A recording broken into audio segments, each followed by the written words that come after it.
Hallelujah. Good morning. ಬೆಳಗಾಯ್ತು ಪ್ರಿಯರೇ. ಎಚ್ಚರಗೊಂಡಿದ್ದೀರಾ? ಚೆನ್ನಾಗಿದ್ದೀರಾ? ಚೆನ್ನಾಗಿ ನಿದ್ರೆ ಮಾಡಿದ್ದೀರಾ? ಆರೋಗ್ಯದಿಂದ ಆನಂದದಿಂದ ಎಚ್ಚರಗೊಂಡು ಕರ್ತನನ್ನು ಸ್ತುತಿಸುತ್ತಾ ಇದ್ದೀರಾ? ಬನ್ನಿರಿ. ಕೆಲವೊಂದು ಚಿಂತೆಗಳು, ಬಾಧೆಗಳು, ಬೇರೆ ಏನಾದರೂ ಸಂಕಟಗಳು ನಮ್ಮ ಹೃದಯದಲ್ಲಿ ಇನ್ನೂ ಗುಣಗುಟ್ಟುತ್ತಾ ಇದ್ರು ಕೂಡ, ಇನ್ನೂ ಕೂಡ ನಿನ್ನೆಯ ವಿಷಯಗಳು ನಮ್ಮ ನೆನಪಿಗೆ ಬಂದು ನಮ್ಮನ್ನು ಕಳವಳಗೊಳಿಸಿದರೂ ಸಹ, ಕರ್ತನಿಗೆ ನಾವು ಹೇಳಿಕೊಳ್ಳುವುದಾದರೆ, ಕರ್ತನ ಸನ್ನಿಧಿಯಲ್ಲಿ ನಾವು ಕಾದುಕೊಂಡಿರುವುದಾದರೆ ದೊಡ್ಡ ಬಿಡುಗಡೆಯನ್ನು, ಆದರಣೆಯನ್ನು ಹೊಂದಿಕೊಳ್ತೇವೆ. ಹೌದಲ್ಲವೇ? ಬನ್ನಿ ಪ್ರಾರ್ಥಿಸೋಣ. ಪರಿಶುದ್ಧ ದೇವರೇ, ನಿಮಗೆ ವಂದನೆಗಳು. ಯಾವ ಕಡೆ ನೋಡಿದ್ರೂ ನಾವು ಗೊಂದಲ ಕಾಣ್ತಿದ್ದೇವೆ. ಇಂತಹ ಪ್ರಪಂಚದಲ್ಲಿ ನಿಮ್ಮಲ್ಲಿ ನಮಗೆ ಸುರಕ್ಷತೆ ಇದೆ ಎಂದು, ನಿಮ್ಮ ನಾಮದಲ್ಲಿ ನಮಗೆ ಬಿಡುಗಡೆ ಇದೆ ಎಂದು ಗುರುತಿಸಿ ನಿಮ್ಮ ಪಾದ ಸನ್ನಿಧಿಯಲ್ಲಿ ಸೇರುವಾಗ ನಮ್ಮೆಲ್ಲರನ್ನು ದರ್ಶಿಸಿರಿ, ಆದರಿಸಿರಿ, ನಿಮ್ಮ ಸಂದೇಶ ಅನುಗ್ರಹಿಸಿರೆಂದು ಕ್ರಿಸ್ತನ ನಾಮದಲ್ಲಿ ಬೇಡುತ್ತೇನೆ ತಂದೆಯೇ, ಆಮೇನ್. ನಿಮ್ಮೆಲ್ಲರಿಗೂ ಬಹಳ ಬಹಳ ವಂದನೆಗಳು ಪ್ರಿಯರೇ. ದೇವರ ಕೃಪೆಯಿಂದ ಎಷ್ಟೋ ವರ್ಷಗಳಿಂದ ಈ ಸೇವೆ ನಡೆಯುತ್ತಾ ಇದೆ. ಮಾತ್ರವಲ್ಲ, ಲಾಕ್ಡೌನ್ ನಂತರ ಈ ಸೋಷಿಯಲ್ ಮೀಡಿಯಾದ ಮುಖಾಂತರವೇ ಹೆಚ್ಚು ವಾಕ್ಯವನ್ನು ಸಾರುತ್ತಾ ದೇವರು ಕೊಟ್ಟ ಅವಕಾಶದ ಮೇರೆಗೆ ಅನೇಕರನ್ನು ಬಲಪಡಿಸುತ್ತಿದ್ದೇವೆ. ಕೆಲವೊಂದು ಸ್ಥಳಗಳಿಗೂ ಹೋಗಿ ಕೂಟ ಏರ್ಪಡಿಸುವ ಸಹಾಯ ದೇವರು ಮಾಡಿದ್ದಾರೆ. ದೇವರ ಚಿತ್ತ ಇರೋದಾದ್ರೆ ಮತ್ತೆ ಈ ಫೆಬ್ರವರಿ ತಿಂಗಳಲ್ಲಿ 15ನೇ ತಾರೀಕಿನಂದು ಒಂದು ದಿವಸದ ಗೆಟ್ ಟುಗ್ಯಾದರ್ ಬ್ಯಾಂಗ್ಳೂರಿನ ಗುಂಡೂರಾವ್ ಆಡಿಟೋರಿಯಂನಲ್ಲಿ ಏರ್ಪಡಿಸಲಾಗಿದೆ. ಹೆಚ್ಚಿನ ವಿವರಗಳಿಗಾಗಿ ಸಂಪರ್ಕಿಸಿರಿ. ಬನ್ನಿರಿ, ದೇವರ ವಾಕ್ಯವನ್ನು ಧ್ಯಾನಿಸೋಣ. ಯೋಬನ ಪುಸ್ತಕ 5ನೇ ಅಧ್ಯಾಯ 17ನೇ ವಚನ ಓದುತ್ತಿದ್ದೇನೆ, ಕೇಳಿರಿ. ಇಗೋ, ದೇವರು ಯಾವನನ್ನು ಶಿಕ್ಷಿಸುವನೋ ಅವನು ಧನ್ಯನು. ಆದುದರಿಂದ ಸರ್ವಶಕ್ತನ ದಂಡನೆಯನ್ನು ತಾತ್ಸಾರ ಮಾಡಬೇಡ. ಅಂದರೆ ದೇವರು ಗದರಿಸುವಂತಹ ಮನುಷ್ಯನು ಧನ್ಯನು, ಅವನು ಆಶೀರ್ವದಿಸಲ್ಪಡುವನು. ನೋಡಿ ಪ್ರಿಯರೇ, ನಾವು ಯಾರನ್ನೇ ಆಗಲಿ ಗದರಿಸುವ ಪ್ರಯತ್ನ ಮಾಡುವುದಾದರೆ, ಇಲ್ಲವೇ ತಿದ್ದುವಂತಹ ಪ್ರಯತ್ನ ಮಾಡುವುದಾದರೆ ಅದಕ್ಕೆ ಕಾರಣವೇನು? ಅವರನ್ನು ನಾವು ಪ್ರೀತಿಸ್ತಿದ್ದೇವೆ ಎಂದರ್ಥ. ತಂದೆ ತಾನು ಪ್ರೀತಿಸಿದಂತಹ ಮಕ್ಕಳನ್ನು ಶಿಕ್ಷಿಸಿದ ಪ್ರಕಾರವೇ ದೇವರು ತಾನು ಪ್ರೀತಿಸಿದವರನ್ನು ಕೂಡ ಗದರಿಸುವುದಕ್ಕಾಗಿ, ಶಿಕ್ಷಿಸುವುದಕ್ಕಾಗಿ ಆಶಿಸುತ್ತಾರೆ.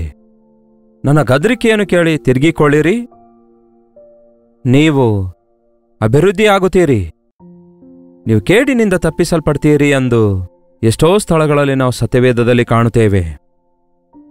ದೇವರ ವಾಕ್ಯ ನಮ್ಮನ್ನು ಎಚ್ಚರಿಸುವುದಕ್ಕಾಗಿಯೂ, ಬುದ್ಧಿ ಹೇಳುವುದಕ್ಕಾಗಿಯೂ, ತಪ್ಪು ತಿದ್ದುವುದಕ್ಕಾಗಿಯೂ, ಖಂಡಿಸುವುದಕ್ಕಾಗಿಯೂ ಎಷ್ಟೋ ಉಪಯೋಗಕರವಾಗಿಯೂ ಪ್ರಯೋಜನಕರವಾಗಿಯೂ ಇರುವಂಥದ್ದಾಗಿದೆ. ಯಾಕೆಂದರೆ ಪವಿತ್ರಾತ್ಮನಿಂದ ಪ್ರೇರೇಪಿಸಲ್ಪಟ್ಟ ಈ ವಾಕ್ಯವು ನಮ್ಮ ಸ್ಥಿತಿ ಏನೆಂದು ಗ್ರಹಿಸಿಕೊಳ್ಳುವ ಹಾಗೆ, ನಾವು ನಮ್ಮ ತಪ್ಪುಗಳನ್ನು ಸರಿಪಡಿಸಿಕೊಳ್ಳುವುದಕ್ಕಾಗಿ ನಮಗೆ ಎಷ್ಟೋ ಸಹಾಯಕರವಾಗಿರುತ್ತೆ.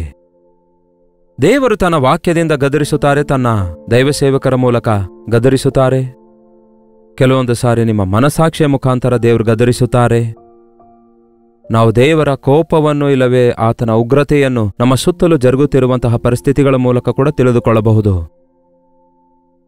ಇದು ದೇವರಿಂದ ಬಂದಿರುವುದಾದರೆ ಅದಕ್ಕೆ ಕಾರಣ ದೇವರು ಒಳ್ಳೆಯವರಲ್ಲ, ದೇವರು ನೀತಿವಂತನಲ್ಲ, ಇಲ್ಲವೇ ದೇವರು ಕ್ರೂರನು, ಇಲ್ಲವೇ ಕಠಿಣನು, ದಯೆಯಿಲ್ಲದಂತಹ ದೇವರಾಗಿದ್ದಾರೆ ಎಂಬ ಆಲೋಚನೆಗೆ ಬಂದು, ಎಲ್ಲಿದ್ದಾರೆ ದೇವರು? ದೇವರಿದ್ರೆ ಯಾಕೆ ಹೀಗಾಗ್ತಿತ್ತು ಎಂದು ಯೋಚಿಸಿ ಅನೇಕರು ಇನ್ನೂ ಕಠಿಣರಾಗ್ತಾರೆ. ಆದರೆ ಗದರಿಕೆಗೆ ಒಳಗಾಗಿ ಕರ್ತನ ಕಡೆಗೆ ತಿರುಗಿಕೊಳ್ಳೋದಾದರೆ, ತಿದ್ದುಕೊಳ್ಳೋದಾದರೆ ದೊಡ್ಡ ಆಶೀರ್ವಾದವನ್ನು ನಾವು ಹೊಂದಿಕೊಳ್ತೇವೆ. ನಿಮ್ಮ ಜೀವಿತದಲ್ಲಿ ದೇವರ ಪ್ರೀತಿಯನ್ನು ಕೋರಿಕೊಳ್ಳುವಂಥವರು ದೇವರ ಗದರಿಕೆಯನ್ನು, ನಾವು ತಪ್ಪು ಮಾಡಿದಾಗ, ದಾರಿ ತಪ್ಪಿದಾಗ, ದೇವರಿಂದ ದೂರ ಆಗುತ್ತಿರುವಾಗ, ಮಾತ್ರವಲ್ಲ ನಾವು ಅವಿಧೇಯರಾಗುತ್ತಿರುವಾಗ ಆತನ ಶಿಕ್ಷೆಯನ್ನು ಕೂಡ ಪ್ರೀತಿಸುವವರಾಗಿರಬೇಕು ನಾವು. ಯಾಕೆಂದರೆ ಆತನೇ ಗಾಯ ಮಾಡುವನು ಮತ್ತು ಆತನೇ ಗಾಯಗಳನ್ನು ಕಟ್ಟುವನು, ಆತನ ಕೈಗಳೇ ಸ್ವಸ್ಥಪಡಿಸುವವು. ಅದು ಕರ್ತನಲ್ಲಿರುವಂತಹ ಶ್ರೇಷ್ಠತೆಯಾಗಿದೆ. ಆತನು ಗಾಯ ಮಾಡಿದರೂ ಸಹ ಆ ಗಾಯಗಳನ್ನು ಕಟ್ಟುವಾತನೂ ಆತನೇ, ಆ ಗಾಯಗಳನ್ನು ತನ್ನ ಕೈಗಳಿಂದ ಆತನು ಸ್ವಸ್ಥಪಡಿಸುತ್ತಾನೆ. ನೋಡಿರಿ, ಕೆಲವೊಂದು ಸಾರಿ ತಂದೆ ತಾಯಿಗಳು ಮಕ್ಕಳಿಗೆ ಕೈ ಮಾಡಿ ಹೊಡೆದಾಗ, ಮಕ್ಕಳಿಗೆ ಸ್ವಲ್ಪ ಜೋರಾಗಿ ಏಟಾದಾಗ, ಮಕ್ಕಳು ಮುಖ ತಿರುಗಿಸಿಕೊಂಡು ಅಳುತ್ತಾ ಇರುವಾಗ ತಕ್ಷಣವೇ ಆ ತಂದೆಯಾಗಲಿ ತಾಯಿಯಾಗಲಿ ಮಕ್ಕಳನ್ನು ಅಪ್ಪಿಕೊಳ್ತಾರೆ. ಅಪ್ಪಿಕೊಂಡು ಮುದ್ದಿಡ್ತಾರೆ. ಸಾರಿ ಮಗನೇ, ಸಾರಿ ಮಗಳೇ ಎಂದು ಮತ್ತಷ್ಟು ಅಪ್ಪಿಕೊಂಡು, ಅಯ್ಯೋ ಇದಕ್ಕಿಂತಲೂ ಹೆಚ್ಚಾಗಿ ಶಿಕ್ಷಿಸುವುದಾದರೆ ಈ ಮಗು ತಾಳಲಿಕ್ಕಾಗಲ್ಲ ಎಂದು ಗ್ರಹಿಸಿಕೊಳ್ತಾರೆ. ಆ ನಂತರ ಮೃದುವಾಗಿ ವರ್ತಿಸ್ತಾರೆ. ಅದಕ್ಕಿಂತಲೂ ಅತ್ಯಧಿಕವಾಗಿ ನಮ್ಮ ಪರಲೋಕದ ತಂದೆ ನಮ್ಮನ್ನು ಗದರಿಸುವುದಕ್ಕಾಗಿಯೂ ನಮ್ಮನ್ನು ಸರಿಯಾದ ದಾರಿಯಲ್ಲಿ ತರುವುದಕ್ಕಾಗಿ, ನಾವು ಅಳುವುದಕ್ಕಾಗಿ ಅಲ್ಲ, ನಾವು ಬಾಧೆ ಪಡುವುದಕ್ಕಾಗಿ ಅಲ್ಲ, ನಷ್ಟ ಹೋಗುವುದಕ್ಕಾಗಿ ಅಲ್ಲ. ಯಾರ್ಯಾರು ದೇವರನ್ನು ಈ ರೀತಿಯಾಗಿ ಗ್ರಹಿಸಿಕೊಳ್ತಾರೋ, ಆತನ ಪ್ರೀತಿಯನ್ನು ಅರ್ಥ ಮಾಡಿಕೊಳ್ತಾರೋ, ಯಾಕೆ ನನ್ನನ್ನೇ ಗದರಿಸುತ್ತಾರೆ, ಯಾಕೆ ನನಗೇ ಶ್ರಮೆ ಕೊಡ್ತಾರೆ, ನನಗೇ ಯಾಕೆ ಶೋಧನೆ, ನನಗೇ why I have so many tests, ಇಷ್ಟು ಪರೀಕ್ಷೆಗಳು ನಾನು ಒಬ್ಬನಿಗೆ ಯಾಕೆ ಎಂಬ ಆಲೋಚನೆ ನಿಮಗೆ ಬರೋದಾದರೆ ಅದಕ್ಕೆ ಉತ್ತರ, ಹೆಚ್ಚಾಗಿ ಪ್ರೀತಿಸ್ತಿದ್ದಾರೆ ದೇವರು, ನಿಮ್ಮ ಕುರಿತಾಗಿ ಹೆಚ್ಚಾಗಿ ಆಲೋಚಿಸ್ತಿದ್ದಾರೆ ದೇವರು, ನಿಮ್ಮನ್ನು ಉನ್ನತ ಸ್ಥಿತಿಗೆ, ಹೈಯರ್ ಲೆವೆಲ್ಗೆ ನಿಮ್ಮನ್ನು ಹೆಚ್ಚಿಸಲು ಆಶಿಸುತ್ತಿದ್ದಾರೆ ಎಂಬುದನ್ನು ನಾವು ಗುರುತಿಸಬೇಕು. ಅಷ್ಟೇ ಅಲ್ಲ, ನಾವು ತಪ್ಪು ಮಾಡುವಾಗ ಪ್ರಮಾದದೊಳಗೆ ಸಿಕ್ಕಾಕೊಳ್ತೇವೆ, ಕರ್ತನು ಒಂದು ವೇಳೆ ಕಾಪಾಡದಿದ್ರೆ. ನೋಡಿ, ಮುಂದೆ ತಗ್ಗಿದೆ ಎಂದು ತಿಳಿಯದೆ ಮಗನು ಓಡುತ್ತಾ ಇರುವಾಗ ತಂದೆ ತಕ್ಷಣವೇ ಗಟ್ಟಿಯಾಗಿ ಅಂಗಿ ಹಿಡಿದು ಎಳೆಯುವಾಗ, ಕೈ ಹಿಡಿದು ತಳ್ಳಿ ಹಾಕುವಾಗ, ಅದು ಆ ಮಗನ ಪ್ರಾಣಾಪಾಯದಿಂದ ತಪ್ಪಿಸುವುದಕ್ಕಾಗಿ ತಾನೆ. ಹಾಗೇ ಕೆಲವೊಂದು ಸಾರಿ ನಮ್ಮನ್ನು ದೇವರು ಎಚ್ಚರಿಸುತ್ತಾರೆ, ಗದರಿಸುತ್ತಾರೆ, ತಡೆಯುತ್ತಾರೆ. ಬಹಳ ಜನ ಈ ದಿನಗಳಲ್ಲಿ ದೇವರಿಂದ ಗದರಿಸಲ್ಪಡಬೇಕು, ತಿದ್ದಲ್ಪಡಬೇಕು ಎನ್ನುವಂಥದ್ದು ಇಷ್ಟಪಡುತ್ತಾ ಇಲ್ಲ. ಅದಕ್ಕೆ ಆತನ ಪ್ರೀತಿಯನ್ನು, ಆತನು ಮಾಡುವ ಅದ್ಭುತಗಳನ್ನು, ಆತನು ಕೊಡುವಂತಹ ಆದರಣೆಯನ್ನು ಅವರು ತಮ್ಮ ಜೀವಿತದಲ್ಲಿ ಅನುಭವಿಸುತ್ತಿಲ್ಲ. ಗಾಯಗಳನ್ನು ಮಾಡುವಾತನು ಆತನೇ, ಗಾಯಗಳನ್ನು ಕಟ್ಟುವಾತನು ಆತನೇ. ಮುಂದೆ ಏನಂತೆ? ಆತನ ಕೈಗಳೇ ನಮ್ಮನ್ನು ಸ್ವಸ್ಥಪಡಿಸುತ್ತವಂತೆ. 19ನೇ ವಚನ, 6 ಇಕ್ಕಟ್ಟುಗಳಿಂದ ಆತನು ನಿನ್ನನ್ನು ಬಿಡಿಸುವನು, 7ನೆಯ ಇಕ್ಕಟ್ಟು ಉಂಟಾದರೂ ಯಾವ ಕೇಡು ನಿನ್ನನ್ನು ಮುಟ್ಟದು. ಎಷ್ಟೇ ಬಾಧೆ ಬಂದರೂ ಆತನು ನಿಮ್ಮನ್ನು ಬಿಡಿಸುತ್ತಾನೆ, ಯಾವ ಕೇಡು ನಿಮಗುಂಟಾಗದಂತೆ ಕಾಪಾಡುತ್ತಾನೆ. ಬರಗಾಲದಲ್ಲಿ, ಮರಣದಲ್ಲಿಯೂ, ಯುದ್ಧದಲ್ಲಿ ಕತ್ತಿಯಿಂದಲೂ ನಿನ್ನನ್ನು ಬಿಡಿಸುವನು. ಏನಂತೆ? ಕತ್ತಿಯಿಂದಲೂ ಆತನು ನಿಮ್ಮನ್ನು ಬಿಡಿಸುವನು. ನೋಡಿ ಪ್ರಿಯರೇ, ಕ್ಷಾಮಕಾಲಗಳು, ಬರಗಾಲಗಳು, ಮರಣಗಳು, ಯುದ್ಧಗಳು ಎಷ್ಟು ಭಯಂಕರವಾಗಿ ಪ್ರಪಂಚದ ಕೆಲವು ಭಾಗಗಳಲ್ಲಿ ಯುದ್ಧ ನಡೆಯುತ್ತಾ ಇದೆ ಇಲ್ಲವೇ? ಯುದ್ಧಗಳಲ್ಲಿ ಎಷ್ಟೋ ಜನ ಸಾಮಾನ್ಯರು ಕೂಡ ಮರಣ ಹೊಂದಬೇಕಾದ ಪರಿಸ್ಥಿತಿ ಎದುರಾಗ್ತಿದೆ ಅನ್ನುವುದನ್ನು ನೋಡ್ತಿದ್ದೀರಲ್ಲವೇ?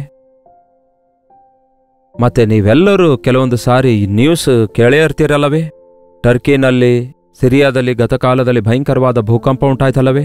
ಸಾವಿರಾರು ಜನರು ಮರಣ ಹೊಂದಿದರು ಪ್ರಿಯರೇ. ಬದುಕಿದ್ದವರ ಕಣ್ಮುಂದೆಯೇ ಅವರ ಮನೆ ಕುಸಿದು ಬೀಳುತ್ತಾಯಿತು, ಅವರ ಆಸ್ತಿಯೆಲ್ಲ ಹಾಳಾಗಿ ಹೋಗ್ತಾಯಿತ್ತು, ಅವರ ಮಕ್ಕಳು ಮರಣ ಹೊಂದುತ್ತಾ ಇದ್ರು. ತಮ್ಮ ಕುಟುಂಬ ಸದಸ್ಯರು ಮರಣ ಹೊಂದುವುದನ್ನು ನೋಡಿ ಪುರುಷರು ಕೂಡ ತಾಳಲಿಕ್ಕಾಗದೆ ಎದೆ ಬಡ್ಕೊಂಡು ಅಳುತ್ತಾ ಇರುವುದನ್ನು ನಾವು ನೋಡಿದೇವಲ್ಲವೇ? ಎಷ್ಟು ಬಾಧೆಗಳು ನೋಡಿ ಮನುಷ್ಯನಿಗೆ ಈ ದಿನ. ಯುದ್ಧಗಳ ಭಯ ಒಂದು ಕಡೆ, ರೋಗಗಳ ಭಯ ಇನ್ನೊಂದು ಕಡೆ, ಆರ್ಥಿಕ ಭಯ ಮತ್ತೊಂದು ಕಡೆ, ಪ್ರಕೃತಿ ವಿಕೋಪಗಳು ಮತ್ತೊಂದು ಕಡೆ, ಭೂಕಂಪಗಳು ಉಂಟಾಗುವವು. ಭೂಕಂಪ ಉಂಟಾದಾಗೆಲ್ಲ ನಮಗೆ ನೆನಪಾಗಬೇಕು ಪ್ರಿಯರೇ, ಯೇಸುವಿನ 2ನೇ ಬರೋಣದ ಸೂಚನೆಗಳಾಗಿವೆ ಅವು. ಆ ಭೂಕಂಪದಿಂದ ಎಷ್ಟೋ ಜನ ಅಂದುಕೊಳ್ಳಲಾರದ ಸ್ಥಿತಿಯಲ್ಲಿ ನಷ್ಟವಾಗ್ತಿದ್ದಾರೆ, ಶ್ರಮೆಗಳ ಪಾಲಾಗಿ ಕೊನೆಗೆ ಮರಣ ಹೊಂದುತ್ತಿದ್ದಾರೆ. ಆದರೆ ನೀವು ಕರ್ತನಲ್ಲಿ ನಂಬಿಕೆ ಇಡೋದಾದ್ರೆ, ಆತನ ತಿದ್ದುವಿಕೆ ಅಂಗೀಕರಿಸೋದಾದ್ರೆ, ಅಂಥ ಸಮಯಗಳಲ್ಲಿ ಯಾವ ಮನುಷ್ಯನೂ ಮತ್ತೊಬ್ಬ ಮನುಷ್ಯನಿಗೆ ಸಹಾಯ ಮಾಡಲಾರದ ಪರಿಸ್ಥಿತಿಯಲ್ಲಿಯೂ ಸಹ ಕರ್ತನೇ ಕೂಗೋದಾದರೆ ಆ ಮರಣದಿಂದ ನಿಮ್ಮನ್ನು ತಪ್ಪಿಸುತ್ತಾರೆ. ಬರಗಾಲದಲ್ಲಿ, ಮರಣದಲ್ಲಿ, ಯುದ್ಧದಲ್ಲಿ. 21ನೇ ವಚನ, ನಾಲಿಗೆ ಎಂಬ ಕೊರಡೆಗೆ ನೀನು ಮರೆಯಾಗುವಿ, ವಿನಾಶವುಂಟಾದರೂ ನೀನು ಹೆದರುವುದಿಲ್ಲ. ಈ ದಿನಗಳಲ್ಲಿ ಬಹಳಷ್ಟು ಜನರ ಬಾಧೆಗಳು ಕೋಲುಗಳಿಂದಾಗಲಿ ಕತ್ತಿಯಿಂದಾಗಲಿ ಹೊಡೆಯುವಂಥದ್ದಲ್ಲ, ಆದರೆ ನಾಲಿಗೆಯನ್ನು, ಚಾಡಿಯಂತಿರುವ ನಾಲಿಗೆಯನ್ನು ಕತ್ತಿಯಿಂದ ತಿವಿದಂತೆ ಮಾತಾಡುವ ರೀತಿಯಲ್ಲಿ ಮಾತಿನಿಂದಲೇ ಮನುಷ್ಯರನ್ನು ಹಿಂಸಿಸುವುದನ್ನು ಹೆಚ್ಚು ಕಡೆಯಲ್ಲಿ ನಾವು ನೋಡ್ತೇವೆ. ಅವಮಾನಕರವಾದ ಮಾತುಗಳು, ನೀಚವಾದ ಮಾತುಗಳು, ಹೊಲಸು ಮಾತುಗಳು. ಎಷ್ಟೋ ಜನ ಪುರುಷರು ತಮ್ಮ ಹೆಂಡತಿಯರನ್ನು ದುಃಖಪಡಿಸುವುದನ್ನು ನೋಡ್ತೇವೆ. ಹಾಗೆಯೇ ಸ್ತ್ರೀಯರು ಗಂಡಂದರಿಗೆ ದುಃಖಪಡಿಸುವುದನ್ನು, ಮಕ್ಕಳು ತಂದೆ ತಾಯಿಗಳ ಮನಸ್ಸು ನೋಯಿಸುವುದನ್ನು, ಮತ್ತು ದೇವರನ್ನು ದೂಷಿಸುವುದನ್ನು ನೋಡ್ತಿದ್ದೇವಲ್ಲವೇ? ಆತನ ಪ್ರೀತಿಯುಳ್ಳ ಹೃದಯ ಎಷ್ಟು ನೋವಿಗೊಳಗಾಗ್ತಿದೆ ಎಂದು ನಾವು ಊಹಿಸ್ಲಿಕ್ಕಾಗಲ್ಲ. ಶಾರೀರಿಕವಾದ ಬಾಧೆಯಾಗಿರುವುದಾದರೆ ಸ್ವಲ್ಪ ಹೊತ್ತಲ್ಲೇ ನೋವಾಗಿ ಕಡಿಮೆ ಆಗುತ್ತೆ ಎಂದು ನಾವು ಸಹಿಸಬಹುದು. ಆದರೆ ಬಾಯಿ ಮಾತಿನಿಂದುಂಟಾದ ಬಾಧೆ ಹೃದಯದಲ್ಲಿ ಭಯಂಕರವಾದಂತಹ ಕುಗ್ಗಿ ಹೋಗುವಿಕೆಗೆ, ನಿರುತ್ಸಾಹಕ್ಕೆ, ವಿರಕ್ತಿಕರವಾದ ಜೀವಿತಕ್ಕೆ ಕಾರಣವಾಗುತ್ತೆ.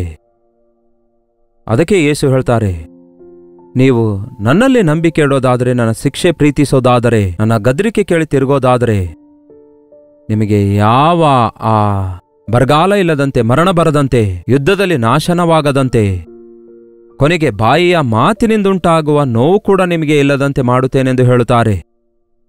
ಪ್ರಳಯ ಬಂದರೂ ಸಹ ನೀವು ಅದಕ್ಕೆ ಭಯಪಡೋದಿಲ್ಲ. ಪ್ರಳಯ, ಟರ್ಕಿಯಲ್ಲಿ ಪ್ರಳಯ ಬಂದಿತ್ತಂತೆ, ಯಾರೂ ಊಹಿಸಲಿಲ್ಲ. ಅಂದರೆ ಈ ದಿನ ತಮ್ಮ ಮನೆಯಲ್ಲಿದ್ದಂಥವರು ಮರುದಿನ ಅನ್ನೋಷ್ಟೊತ್ತಿಗೆ ಮರಣ ಹೊಂದಿದ್ರು, ದಿಕ್ಕುಪಾಲಾದ್ರು. ಅವರ ಕಟ್ಟಡ, ಅವರ ಆಸ್ತಿ, ಅವರ ಸಂಪಾದನೆಯೆಲ್ಲ ನೆಲದ ಪಾಲಾಯಿತು.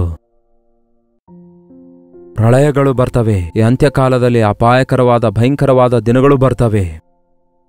ಎಷ್ಟೋ ಜನ ಈ ದಿನಗಳಲ್ಲಿ ನಿರೀಕ್ಷೆ ಇಲ್ಲದವರಾಗಿದ್ದಾರೆ. ಎಷ್ಟೋ ಜನ ಈ ದಿನಗಳಲ್ಲಿ ಇಂತಹ ಪರಿಸ್ಥಿತಿಗಳಲ್ಲಿ ದೇವರ ಕಡೆಗೆ ತಿರುಗಿಕೊಳ್ಳದೆ ತಮ್ಮ ಹೃದಯ ಕಠಿಣಪಡಿಸಿಕೊಂಡು ನರಕಕ್ಕೆ ಹೋಗುತ್ತಿದ್ದಾರೆ ಎಂಬುದನ್ನು ನಾವು ನೋಡುವಾಗ ನಮ್ಮ ಸೃಷ್ಟಿಕರ್ತನನ್ನು ನಾವು ಸ್ತುತಿಸಬೇಕು. ದೇವರೇ, ನಿಮ್ಮ ಕೃಪೆಯಲ್ಲಿ ನನ್ನನ್ನು ಭದ್ರಪಡಿಸಿದ್ದಕ್ಕಾಗಿ ವಂದನೆ ಎಂಬುದಾಗಿ ಆತನಿಗೆ ಸ್ತುತಿಸಿ ಆತನಲ್ಲಿ ಆನಂದಿಸಬೇಕು. ನಮ್ಮ ಕಣ್ಮುಂದೆಯೇ ಇಂತಹ ಪ್ರಳಯಗಳನ್ನು ನೋಡ್ತಿರುವಾಗ, ವಿಪತ್ತುಗಳನ್ನು ನೋಡ್ತಿರುವಾಗ, ಮರಣವನ್ನು ನೋಡ್ತಿರುವಾಗ ದೇವರ ಸನ್ನಿಧಿಯಲ್ಲಿ ವಿಜ್ಞಾಪನೆ ಮಾಡುವುದನ್ನು ಕಲಿಯಬೇಕು. ಹೌದು ಪ್ರಿಯರೇ, ಈ ದಿನವೇನೋ ಆ ದೇಶದಲ್ಲಿ ನಾಳೆ ಇಲ್ಲಾಗ್ಬಹುದೇನೋ. ನಮಗೆ ಯಾವುದೇ ದೇಶವಾಗಿದ್ರೂ ಎಲ್ಲಿದ್ರೂ ಸಹ ಗ್ಯಾರಂಟಿ ಇಲ್ಲ. ಅಂದರೆ ಒಂದು ಬಾಧೆ ಬಿಟ್ರೆ ಮತ್ತೊಂದು ಬಾಧೆ ಬರುತ್ತೆ. ಪ್ರಕೃತಿ ವಿಕೋಪ ಬಿಟ್ರೆ ಈಗೋ ಭಯಂಕರವಾದ ಕೊರೋನಾ ವೈರಸ್ ನಿಮಿತ್ತ ಎಷ್ಟು ಆಪತ್ತು ಬಂತು. ಇವತ್ತಿಗೂ ಕೂಡ ಅದರ ಎಫೆಕ್ಟ್ಸ್ ಅನ್ನು ನಾವು ನೋಡ್ತಿದ್ದೇವೆ. ಇನ್ನು ಕೆಮ್ಮು, ನೆಗಡಿ, ಎಲ್ಲಿ ನೋಡಿದ್ರೂ ಕೂಡ ಫೀವರ್ಸ್ ಕಾಣ್ತಿದ್ದೇವೆ. ಮಕ್ಕಳು ಸಹ ಸಫರ್ ಆಗುವುದನ್ನು ನೋಡ್ತಿದ್ದೇವೆ. ಅದರ ಪ್ರಭಾವ ಪ್ರಪಂಚದಲ್ಲಿ ಇವತ್ತಿಗೂ ಕಾಣಿಸುತ್ತಾ ಇದೆಯಲ್ಲವೇ? ಮತ್ತೊಂದು ಕಡೆ ಯುದ್ಧದ ಪ್ರಭಾವ ಎಷ್ಟು ಸುದೀರ್ಘ ಕಾಲ ನಡೆದಿತ್ತು ನೋಡಿ. ರಷ್ಯಾ ಮತ್ತು ಉಕ್ರೇನಿನ ಯುದ್ಧ, ಎಷ್ಟು ಜನ ಮರಣ ಹೊಂದಿದ್ರು ಆ ದೇಶದಲ್ಲಿ. ಸೈನಿಕರಷ್ಟೇ ಅಲ್ಲ, ಸಿವಿಲಿಯನ್ಸ್ ಕೂಡ, ಸಾಧಾರಣ ಮನುಷ್ಯರು ಕೂಡ ಮರಣ ಹೊಂದಿದ್ರು. ಹೀಗೆ ಒಬ್ಬರನ್ನೊಬ್ಬರು ನಾಶ ಮಾಡಿಕೊಳ್ಳುವುದನ್ನು ನೋಡ್ತಿದ್ದೇವೆ. ನೀವು ಯುದ್ಧದ ಕುರಿತಾದ ಸಮಾಚಾರ ಕೇಳುವಿರಿ. ಭೂಕಂಪಗಳುಂಟಾಗುವವು, ದೇಶಗಳ ವಿರುದ್ಧ ದೇಶಗಳು ಎದ್ದೇಳುವವು. ಮನುಷ್ಯನಿಗೆ ದ್ರೋಹ ಮಾಡುತ್ತಾನೆ, ಮನುಷ್ಯನು ಮನುಷ್ಯನಿಗೆ ವಿರುದ್ಧ ತಿರುಗಿ ಬೀಳ್ತಾನೆ. ಮಕ್ಕಳು ತಂದೆ ತಾಯಿಗಳಿಗೆ ಅವಿಧೇಯರಾಗುತ್ತಾರೆ, ಕಟ್ಟುಪಾಡಿಲ್ಲದೆ ಜೀವಿಸ್ತಾರೆ ಎಂದು ಹೇಳಿದ ಪ್ರವಾದನೆಗಳೆಲ್ಲ ನೆರವೇರುತ್ತಿವೆ. ಇಂತಹ ಭಯಂಕರವಾದ ಪರಿಸ್ಥಿತಿಗಳಲ್ಲಿಯೂ ಕೂಡ ನೀವು ಸುರಕ್ಷಿತರಾಗಿರಬೇಕಾದರೆ ನೀವು ದೇವರ ಗದರಿಕೆಯನ್ನು ಸ್ವೀಕರಿಸಬೇಕು. ಎಷ್ಟೇ ಸಾರಿ ಗದರಿಸಿದರೂ ಮಾನಸಾಂತರ ಪಡೆದೇ ಇರುವವನು ಫಕ್ಕನೆ ನಾಶನವಾಗುವನು ಎಂದು ವಾಕ್ಯ ಹೇಳುತ್ತದಲ್ಲವೇ? ಎಷ್ಟು ಸಾರಿ ಸದೋಮ ಗೋಮರ ಪಟ್ಟಣಗಳನ್ನು ದೇವರು ಗದರಿಸಿರುತ್ತಾರೆ. ಎಷ್ಟು ಸಾರಿ ಈ ಅಂತ್ಯ ದಿನಗಳಲ್ಲಿ ದೇವರ ಬರುಣದ ಕುರಿತಾದ ಮಾತುಗಳನ್ನು ನಾವು ಕೇಳುತ್ತಾ ಇಲ್ಲ. ಆದಾಗ್ಯೂ ಇನ್ನೂ ನೀವು ನಿಮ್ಮ ಹೃದಯ ಕಠಿಣಪಡಿಸಿಕೊಳ್ಳೋದಾದರೆ, ಇನ್ನೂ ದೇವರ ಮೇಲೆ ನಂಬಿಕೆ ಇಡದೇ ಇರೋದಾದರೆ ಹಠಾತ್ತಾಗಿ ದೇವರ ಕೋಪ ಇಳಿದು ಬರುತ್ತೆ. ಪ್ರಳಯ ಅಂದ್ರೆ ಬಂದು ಕೊಚ್ಕೊಂಡು ಹೋಗುತ್ತೆ. ಅದು ಭಯಂಕರ ವಿಪತ್ತು. ಒಂದು ಕ್ಷಣ ಆಲೋಚನೆ ಮಾಡಲು ಬಿಡಲ್ಲ. ಭೂಕಂಪ ಉಂಟಾದ್ರು, ವರತೆ ಉಂಟಾದ್ರು ನೋಡಿರಿ, ಆ ವಾಟರಿಗೆ ಎಷ್ಟು ಶಕ್ತಿ ಇರುತ್ತೆ. ಭೂಮಿ ಒಂದೇ ಸಾರಿ ಈ ರೀತಿ 7.98 ಹೆಕ್ಟರ್ ಸ್ಕೇಲ್ ಮೇಲೆ ಅಲ್ಲಾಡಿದ್ರೆ ಸಾಕು, ದೊಡ್ಡ ದೊಡ್ಡ ಬಿಲ್ಡಿಂಗ್ಸ್ಗಳೇ ಕುಸಿದು ಬೀಳ್ತವೆ. ಎಲ್ಲವೂ ಕೂಡ ನಾಶವಾಗಿ ಹೋಗುತ್ತೆ. ಆಕಾಶವನ್ನು ಭೂಮಿಯನ್ನು ಉಂಟು ಮಾಡಿದ ದೇವರ ಮುಂದೆ ನಾವು ಕೃತಜ್ಞತೆ ಉಳ್ಳವರಾಗಿ ಜೀವಿಸಬಾರದು, ಆತನಿಗೆ ಭಯಪಡಬಾರದು, ಆತನ ಮಾತನ್ನು ಕೇಳಬಾರದು. ನಮ್ಮ ಇಷ್ಟಾನುಸಾರವಾಗಿ ಜೀವಿಸಿ ದೇವರ ಮಾತನ್ನು ಕೇಳದೇ ಇದ್ದರೆ ಖಂಡಿತವಾಗಿಯೂ ಪ್ರಳಯಗಳಲ್ಲಿ ನಾವು ಸಿಕ್ಕಾಕೊಳ್ಳುತ್ತೇವೆ. ಈ ಉದಯ ಕಾಲ ಸಮಯದಲ್ಲಿ ದೇವರಲ್ಲಿ ಭಯಭಕ್ತಿಯುಳ್ಳವರಾಗಿರೋಣ. ಇಷ್ಟೊಂದು ಉಪದ್ರವಗಳ ಮಧ್ಯ, ಪ್ರಳಯಗಳ ಮಧ್ಯ, ರೋಗಗಳ ಮಧ್ಯ ದೇವರೇ ನನ್ನನ್ನು ಕಾಪಾಡುತ್ತಾ ಇದ್ದೀರಿ, ಸಜೀವವಾಗಿಟ್ಟಿದ್ದೀರಿ. ನಿಮಗೆ ವಂದನೆಗಳು. ನಿಮ್ಮ ವಾಕ್ಯಾನುಸಾರವಾಗಿ ನಿಮ್ಮ ಮಾತಿನ ಪ್ರಕಾರ ಜೀವಿಸುತ್ತೇನೆ ಎಂದು ಹೇಳೋಣವೇ. ನಿಮ್ಮ ಹಸ್ತದ ಅಡಿಯಲ್ಲಿ ನನ್ನನ್ನು ಮರೆಮಾಡಿರಿ. ಬಾಯಿಯ ಮಾತಿನಿಂದುಂಟಾಗುವ ನೋವು ಕೂಡ ನನಗುಂಟಾಗದಂತೆ ಕಾಪಾಡಿರಿ ದೇವರೇ ಎಂದು ಕರ್ತನಿಗೆ ಕೇಳೋಣವೇ. ಬನ್ನಿ ಪ್ರಾರ್ಥಿಸೋಣ. ಪರಿಶುದ್ಧನೇ, ಪ್ರೀತಿಯುಳ್ಳ ತಂದೆಯೇ, ನಿಮ್ಮ ಗದರಿಕೆ ನಮಗೆಷ್ಟೋ ಮೇಲು, ನಿಮ್ಮ ತಿದ್ದುಪಾಟು ನಮಗೆಷ್ಟೋ ಮೇಲುಕರವಾಗಿವೆ, ಎಷ್ಟೋ ಪ್ರಯೋಜನಕರವಾಗಿವೆ ಎಂದು ಗುರುತಿಸಲು ಸಹಾಯ ಮಾಡಿರಿ. ಪರಿಸ್ಥಿತಿಗಳ ಮೂಲಕ, ಪ್ರಕೃತಿಯ ಮೂಲಕ, ವಾಕ್ಯದ ಮೂಲಕ ಎಚ್ಚರಿಸುತ್ತಿರುವಾಗ ನಾವು ತಿದ್ದುಕೊಳ್ಳುವ ಹಾಗೆ, ನಿಮಗೆ ವಿಧೇಯರಾಗುವ ಹಾಗೆ ಸಹಾಯ ಮಾಡಿರಿ. ಎಷ್ಟೇ ಗದರಿಸಿದರೂ ವಿಧೇಯನಾಗದೇ ಇರುವಂಥವನು ಹಠಾತ್ ಆಗಿ ನಾಶನಕ್ಕೆ ಹೋಗುವವರಾಗಿ ನಾವಿರಬಾರದು. ಮೇಲಿಂದ ಮೇಲೆ ನಿಮ್ಮ ಮಾತಿಗೆ ಕಿವಿಗೊಟ್ಟು ಸಾಧ್ಯವಾದರೆ ನಿಮ್ಮ ಶಿಕ್ಷೆಯನ್ನು ಪ್ರೀತಿಯಿಂದ ಸ್ವೀಕರಿಸಿ, ನಿಮ್ಮ ಗದರಿಕೆಯನ್ನು ಅಂಗೀಕರಿಸಿ, ನಮ್ಮನ್ನು ನಾವು ತಿದ್ದುಕೊಳ್ಳುತ್ತಾ ನಿಮಗಿಷ್ಟಕರವಾಗಿ ಬದುಕುವ ಹಾಗೆ, ನಮ್ಮ ಸುತ್ತಲೂ ಇರುವವರಿಗೋಸ್ಕರ ವಿಜ್ಞಾಪನೆ ಮಾಡುವ ಹಾಗೆ ನಮಗೆ ಸಹಾಯ ಮಾಡಿರೆಂದು ಕ್ರಿಸ್ತನ ನಾಮದಲ್ಲಿ ಬೇಡುತ್ತೇನೆ ತಂದೆಯೇ, ಆಮೇನ್. ತಂದೆಯಾದ ದೇವರ ಪ್ರೀತಿಯು, ಮಗನಾದ ಕ್ರಿಸ್ತನ ಕೃಪೆಯು, ಆದರಣೆಕರ್ತನಾದ ಪರಿಶುದ್ಧಾತ್ಮನ ಸಹವಾಸವು ಈ ಅನುದಿನದ ಧ್ಯಾನದಲ್ಲಿ ಐಕ್ಯವಾಗಿದ್ದಂತಹ ಎಲ್ಲರ ಸಂಗಡ ಸದಾಕಾಲಕ್ಕೂ ನೆಲೆಯಾಗಿರಲಿ. ಆಮೇನ್. ದೇವರಿಗೆ ಸ್ತೋತ್ರ. ನಿಮ್ಮ ಪ್ರಾರ್ಥನಾ ಮನವಿ 8939731313 ನಂಬರ್ಗೆ ಒಂದು ಟೆಕ್ಸ್ಟ್ ಇಲ್ಲವೇ ವಾಯ್ಸ್ ಮೆಸೇಜ್ ಮೂಲಕ ವಾಟ್ಸಪ್ ಮಾಡಿರಿ. ನಿಮ್ಮ ಪಕ್ಷದಲ್ಲಿ ನಾವು ಪ್ರಾರ್ಥಿಸಲು ಯಾವಾಗಲೂ ಸಿದ್ಧರಾಗಿದ್ದೇವೆ. ದಯವಿಟ್ಟು ಫೋನ್ ಮಾಡಬೇಡಿ, ಎತ್ತಿಲ್ಲ ಎಂದು ಬಾಧೆ ಪಡಬೇಡಿ. ನೀವು ಇತರ ದೇಶದಲ್ಲಿದ್ದರೂ ಕೂಡ ಇದೇ ನಂಬರಿಗೆ ನಿಮ್ಮ ಪ್ರಾರ್ಥನಾ ಮನವಿ ಒಂದು ಟೆಕ್ಸ್ಟ್ ಇಲ್ಲವೇ ವಾಯ್ಸ್ ಮೆಸೇಜ್ ಮೂಲಕ ಕಳಿಸಿರಿ. ನೀವು ಕೂಡ ಪ್ರಾರ್ಥಿಸಬೇಕು ಪ್ರಿಯರೇ, ಆವಾಗಲೇ ದೇವರ ಅದ್ಭುತ ಕಾರ್ಯ ಕಾಣುವಿರಿ. ಪ್ರತಿದಿನ ಈ ರೀತಿ ನಿಮಗೋಸ್ಕರ ಅನುದಿನದ ಧ್ಯಾನ ಬೆಳಗ್ಗೆ 7 ಗಂಟೆಗೆ ತಪ್ಪದೆ ಪ್ರಸಾರ ಮಾಡ್ತಿದ್ದೇವೆ. ಹಾಗಾಗಿ ಈ ಅನುದಿನದ ಧ್ಯಾನ ಕಾರ್ಯಕ್ರಮ ಅನೇಕರು ವೀಕ್ಷಿಸುವಂತೆ ಪ್ರೋತ್ಸಾಹಿಸಿರಿ.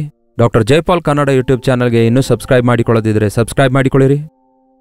ಕರ್ತನ ಚಿತ್ತವಿರುವುದಾದರೆ ಬ್ಯಾಂಗ್ಳೂರಿನಲ್ಲಿ ಇದೇ ತಿಂಗಳು 15ನೇ ತಾರೀಕಿಗೆ ಬ್ಯಾಂಗ್ಳೂರಿನಲ್ಲಿ 1 ಡೇ ಗೆಟ್ ಟುಗೆದರ್ ಅನ್ನು ಏರ್ಪಡಿಸಲಾಗಿದೆ. ನೀವು ಒಂದು ವೇಳೆ ಬ್ಯಾಂಗ್ಳೂರಿನಲ್ಲಿರೋದಾದರೆ ನೇರವಾಗಿ ಬಂದು ದೇವರ ಸನ್ನಿಧಿಯಲ್ಲಿ ಆ ದೇವರು ಕೊಡುವ ಸಂಪೂರ್ಣ ಆಶೀರ್ವಾದ ಅನುಭವಿಸಿರಿ.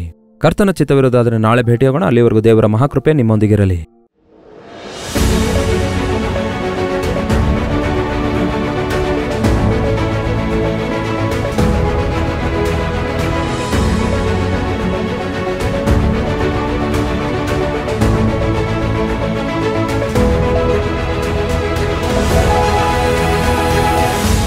ಹಾಲೆಲ್ಲೂಯಾ, ದೇವರಿಗೆ ಸ್ತೋತ್ರ. ಬ್ಯಾಂಗಳೂರಿನ ಸುತ್ತಮುತ್ತಲೂ ಇರುವವರೆಲ್ಲರಿಗೆ ಒಂದು ಶುಭವಾರ್ತೆ. ಪ್ರತಿದಿನ ತೆಲುಗುವಿನಲ್ಲಿ ಕಲ್ವರಿ ಪ್ರತಿಧ್ವನಿ, ಸೋಷಿಯಲ್ ಮೀಡಿಯಾದ ಮೂಲಕ ಕನ್ನಡದಲ್ಲಿಯೂ ಅನುದಿನದ ಧ್ಯಾನ ವೀಕ್ಷಿಸುವವರಿಗೂ ಕಲ್ವರಿ ದರ್ಶನ, ಕಲ್ವರಿ ಪ್ರೇಮಧಾರ ಎಂಬ ಟಿವಿ ಕಾರ್ಯಕ್ರಮ ವೀಕ್ಷಕರೆಲ್ಲರಿಗೋಸ್ಕರ ಪ್ರತ್ಯೇಕವಾಗಿ 1 ಡೇ ಗೆಟ್ ಟುಗೆದರ್ ಬ್ಯಾಂಗಳೂರಿನಲ್ಲಿ ಇದೇ ತಿಂಗಳು ಫೆಬ್ರವರಿ 15ನೇ ತಾರೀಕಿನಂದು ಮಧ್ಯಾಹ್ನ 2ರಿಂದ ಸಂಜೆ 5 ಗಂಟೆವರೆಗೂ, ಸಂಜೆ 6 ಗಂಟೆಯಿಂದ ರಾತ್ರಿ 10 ಗಂಟೆವರೆಗೂ 2 ಸೆಷನ್ಸ್ಗಳನ್ನು ಏರ್ಪಡಿಸುತ್ತಿದ್ದೇವೆ. ಇದು ಹಾಲಿಡೇ ಅಲ್ಲದಿದ್ದರೂ ಸಹ ನೀವೆಲ್ಲರೂ ಬರುತ್ತೀರಿ ಎಂದು ನಂಬುತ್ತೇನೆ. ನಾವೆಲ್ಲರೂ ಸೇರಿ ದೇವರು ಮಾಡಿರುವ ಉಪಕಾರಗಳನ್ನು ನೆನೆಸಿ ಆತನನ್ನು ಸ್ತುತಿಸುವುದಕ್ಕಾಗಿ ನಿಮ್ಮೆಲ್ಲರನ್ನು ಮುಖಾಮುಖಿಯಾಗಿ ನೋಡಿ ನಿಮ್ಮೆಲ್ಲರಿಗೋಸ್ಕರ ಪ್ರಾರ್ಥಿಸಲು ಎಷ್ಟೋ ಪ್ರಾರ್ಥನಾಪೂರ್ವಕವಾಗಿ ನಾವು ಬ್ಯಾಂಗ್ಳೂರಿಗೆ ಬರ್ತಿದ್ದೇವೆ. ನೀವು ಬನ್ನಿರಿ, ಪಾಲ್ಗೊಳ್ಳಿರಿ, ದೈವಾಶೀರ್ವಾದ ಹೊಂದಿಕೊಳ್ಳಿರಿ. ವಿಳಾಸ ಗಮನ ಕೊಟ್ಕೇಳಿ. ಗುಂಡೂರಾವ್ ಆಡಿಟೋರಿಯಂ, ನಿಯರ್ ಮಂತ್ರಿ ಮಾಲ್, ಶೇಷಾದ್ರಿಪುರಂ, ಬ್ಯಾಂಗಳೂರು. ಇನ್ನೂ ಹೆಚ್ಚಿನ ವಿವರಗಳು ನಿಮಗೆ ಬೇಕಾದರೆ 9500001111 ನಂಬರ್ಗೆ ಒಂದು ವಾಟ್ಸಪ್ ಅನ್ನು ಕಳಿಸಿರಿ. ಇಲ್ಲವೇ 8939393939 ನಂಬರ್ಗೆ ಕಾಲ್ ಮಾಡಿ ವಿವರಗಳನ್ನು ತಿಳಿದುಕೊಳ್ಳಬಹುದು. ನೆನಪಿನಲ್ಲಿಟ್ಕೊಳ್ರಿ, ಫೆಬ್ರವರಿ 15ರಂದು ಮಧ್ಯಾಹ್ನ 2 ಗಂಟೆಯಿಂದ 5 ಗಂಟೆವರೆಗೂ, ಸಂಜೆ 6 ಗಂಟೆಯಿಂದ ರಾತ್ರಿ 10 ಗಂಟೆವರೆಗೂ ಬ್ಯಾಂಗ್ಳೂರಿನಲ್ಲಿರುವ ಗುಂಡೂರಾವ್ ಆಡಿಟೋರಿಯಂನಲ್ಲಿ 1 ಡೇ ಗೆಟ್ ಟುಗೆದರ್ ನಿಮಗಾಗಿ ಏರ್ಪಡಿಸಿದ್ದೇವೆ. ಬನ್ನಿರಿ, ಪಾಲ್ಗೊಳ್ಳಿರಿ, ದೈವಾಶೀರ್ವಾದ ಹೊಂದಿಕೊಳ್ಳಿರಿ.